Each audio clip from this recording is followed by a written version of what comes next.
Hiring is always hard. Hiring in Web3 is uniquely hard, or at least it's different. As we've been helping our Web3 portfolio companies hire, we've realized this unique set of characteristics that make hiring in Web3 different. So the first is having one job in Web3 is increasingly viewed as passé. Someone had a tweet that said that the 3 in Web3 stood for 3 jobs. And on one hand, I think that's great. Contributing to a lot of projects is great. It gives you broad scope and perspective on the whole ecosystem. On the other hand, if you're looking to hire your initial few hires or even beyond that, you kind of want everyone on your team to be maniacally focused and thinking about and dreaming about your company, your product, your problems. So the fact that having one job in Web3 is not always seen as the right answer, I think is hard. Tokens and networks also change the dynamic of hiring and retaining. So as a founder of one of these projects or protocols, you are effectively operating a public company in some sense, but at the Series Seed A or B stage, in that in a public company, your stock price changes by the minute and your employee sentiment changes by the minute accordingly. In a token network or project, the same thing goes. So there's a few repercussions of that. One is there's liquidity faster. So even with vesting schedules, when tokens vest, they're liquid sooner than they might be in a Web2 or a more traditional company. And the other is managing expectations and sentiment around the constantly fluctuating token price. This isn't true for all Web3 companies because there's a range from an NFT project to a DeFi protocol to more picks and shovels, but for some projects and companies, composability is a real thing in that there's a lot of pieces out there that you can copy and paste, leverage, that are open sourced, which means that your org chart probably looks different than a traditional company's org chart. You can do more with fewer people.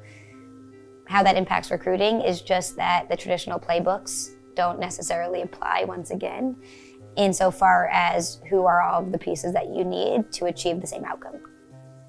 Top performers are known, whether it's GitHub or Twitter. So it's easy to identify talent, but it's also easy to poach talent. Double-edged sword.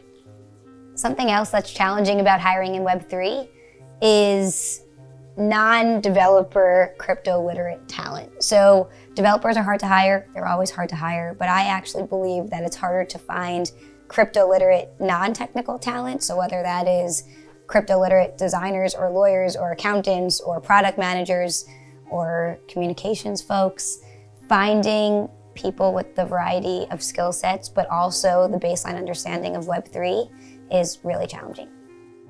The Web3 space is really meritocratic, which is awesome.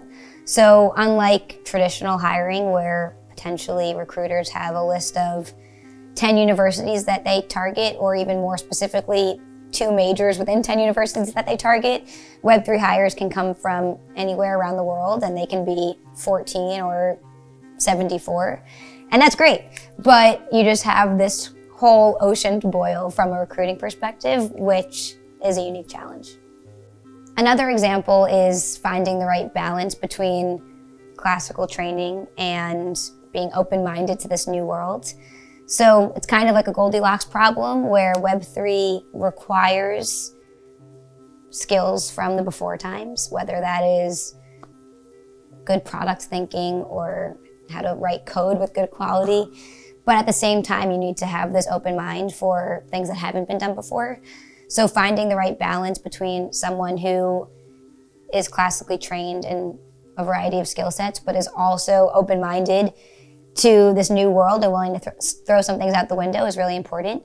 And that formula varies by person, by project, by position, and finding the right balance is really hard. So this isn't necessarily a popular opinion, but I do not think remote is always the right answer. And remote is a trend beyond Web3, but based on absolutely no data, my hypothesis is that a greater percentage of Web3 companies than other are remote teams. And there's a lot of benefits of remote, and I think that's great, but there's the idea phase and there's the execution phase. And I believe that in the idea phase, there's a lot of value to sitting on top of each other and having a whiteboard and coming up with crazy ideas on your way to the bathroom or at lunch. And I think that's a challenge for teams that believe that, but know that from a recruiting perspective, that might not help them close candidates. And also candidates. Like, I had an engineer come to me who wanted to join a Web3 startup, but also wanted to be on a team that was in the same physical location, and that's basically a null set. So good, bad, or otherwise, it's a trend, and it's just one more thing to consider. Related to the meritocracy point, you probably have to update your playbooks. So whereas money and resources were spent on LinkedIn, AngelList, college recruiting fairs, that's not where talent is coming from anymore.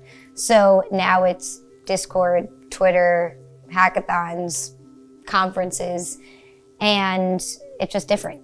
So you need to update your playbooks as far as where to source and recruit talent. Hiring's hard. That's what we said in the beginning. Fast forward, it's still hard. And there are unique characteristics of hiring in Web3 that we've identified. Some of them you might see as advantages, some of them you might see as vulnerabilities. So we just made a list so that you can figure out which ones can you leverage, which ones do you think give you a unique edge and that you are best suited for in this world, and which vulnerabilities do you need to cover up and make new plans for.